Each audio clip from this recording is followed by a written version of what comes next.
Alors je voulais avoir Yann un petit mot avec toi sur ta carrière, qui a été longue,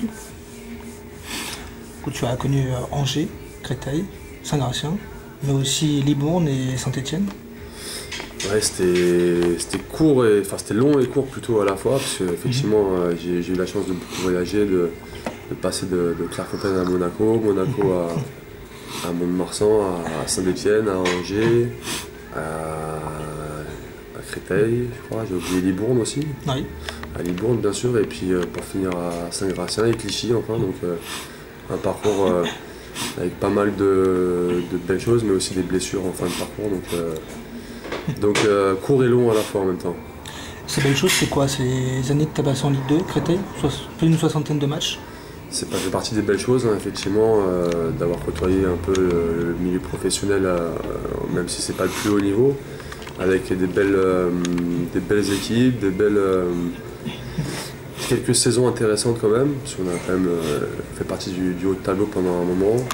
Et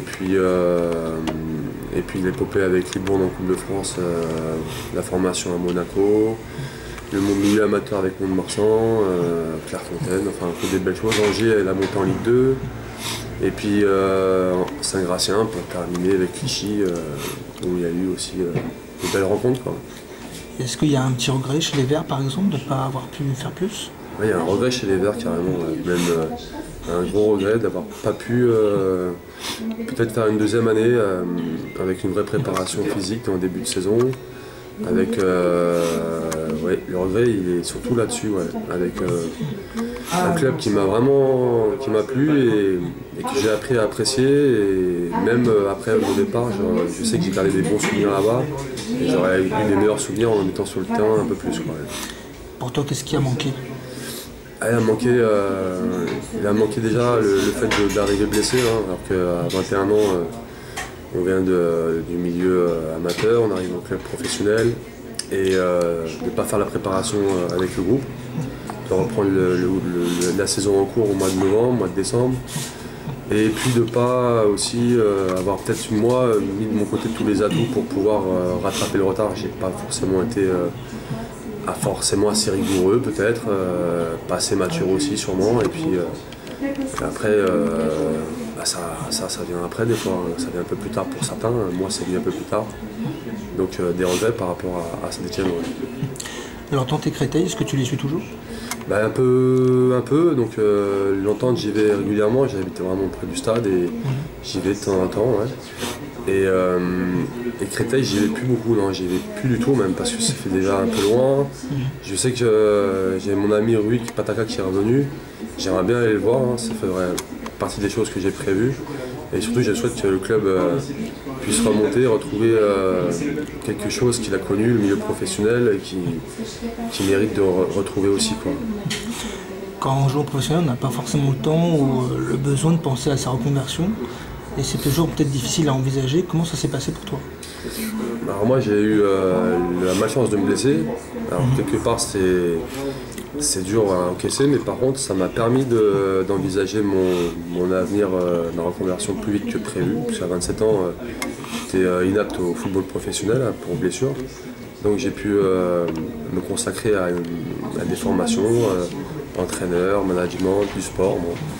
Et j'avais beaucoup de temps libre, hein, du fait des blessures, et du coup j'ai pu rebondir et retrouver une activité dans le milieu du sport qui est celle d'éducateur sportif, donc ETAPS pour être plus précis. Et puis en même temps m'occuper des jeunes là où je suis à Clichy, où je m'occupe des équipes de jeunes de 6 à 15 ans.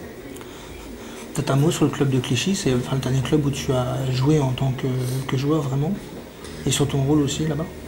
Alors Clichy, oui, c'était une aventure qui s'est faite par le biais de Serge Noir, un ancien de Créteil.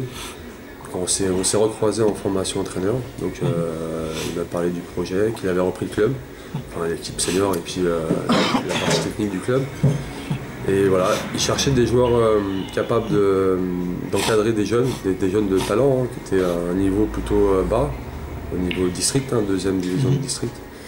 Et grâce à lui et puis certains joueurs, on a pu remonter, puis au club en général, on a pu remonter jusqu'au niveau régional en PH, avec une belle équipe, hein, et et des bonnes sensations, même si c'était à un niveau plutôt bas, mais c'était bien, quoi. Et quand on est à ce niveau-là, c'est vraiment que du plaisir en fait. Voilà, pour le coup, il n'y a pas de pression, il y a juste du plaisir de jouer ensemble, de jouer au ballon, avoir des résultats quand même, hein, parce que ça fait partie du plaisir aussi de gagner. Et puis,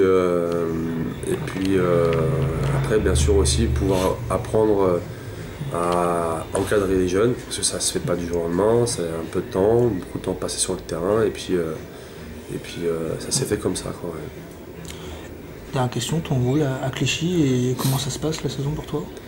Alors le rôle, il est de mettre en place une politique au niveau des jeunes, de mettre en place des éducateurs, de pouvoir leur permettre de se former, de progresser, et puis un œil plus attentif sur l'équipe U15 qui est au niveau régional, qui est un peu notre fer de lance, et surtout sur qui on s'appuie pour pouvoir amener l'école de foot un peu plus haut.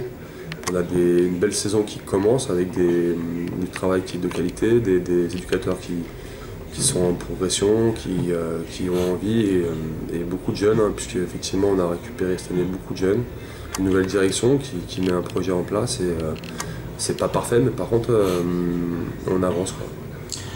Le football amateur, toi qui viens du football professionnel, comment tu le vois évoluer? Alors je vais juste... je suis issu du milieu football professionnel, mais j'ai côtoyé bien sûr le milieu amateur assez régulièrement, donc je connais un peu les deux milieux. Du coup, je m'adapte vite dans les deux milieux, hein. D'ailleurs, j'aime bien pouvoir passer d'un milieu à l'autre. J'ai fait en étant de Mont-de-Marsan à Saint-Étienne, de Libourne à Angers, du Créteil à Saint-Gratien, enfin à Clichy, et puis du coup, moi, ça me pose aucun problème. Alors si, il y a quand même une chose, en étant passé par le milieu professionnel, notamment en formation à Monaco, on a certaines exigences qui font qu'aujourd'hui, quand on se retrouve dans le milieu amateur, on est un petit peu surpris par le milieu amateur, par rapport à certaines choses, l'approche d'entraînement, du match, qui fait qu'on est exigeant forcément, mais on s'adapte, hein, et puis on essaie d'apporter quelque chose quand même. Voilà. On n'est pas forcément... On peut être dans le milieu amateur, avoir une approche professionnelle, c'est pas interdit, c'est justement une belle chose. Après, il ne faut pas non plus, faut pas oublier que c'est pas des clubs pro, qu'on ne peut pas demander les mêmes choses, voilà, aux joueurs et puis à la direction, quoi. Et la Ligue 2, toi qui l'as côtoyé de Créteil, comment tu la vois évoluer? Je la vois évoluer de manière... ça a changé, le football a changé, il est devenu très athlétique, porté sur un jeu physique, athlétique, parfois au détriment de la qualité technique. Pour autant, je trouve pas ça non plus que le niveau a forcément baissé. Il a juste changé. Après, il y a toujours des belles équipes en Ligue 2. Il faut quand même voir le haut de tableau, Lens, Metz, Brest qui joue aussi bien au ballon. Donc il y a des équipes qui jouent. C'est un niveau qui est très très homogène, hein. Voilà. Après, c'est l'antichambre de la Ligue 1, mais pour le coup, ça reste un niveau intéressant, quoi. Les professionnels travaillent bien quand même.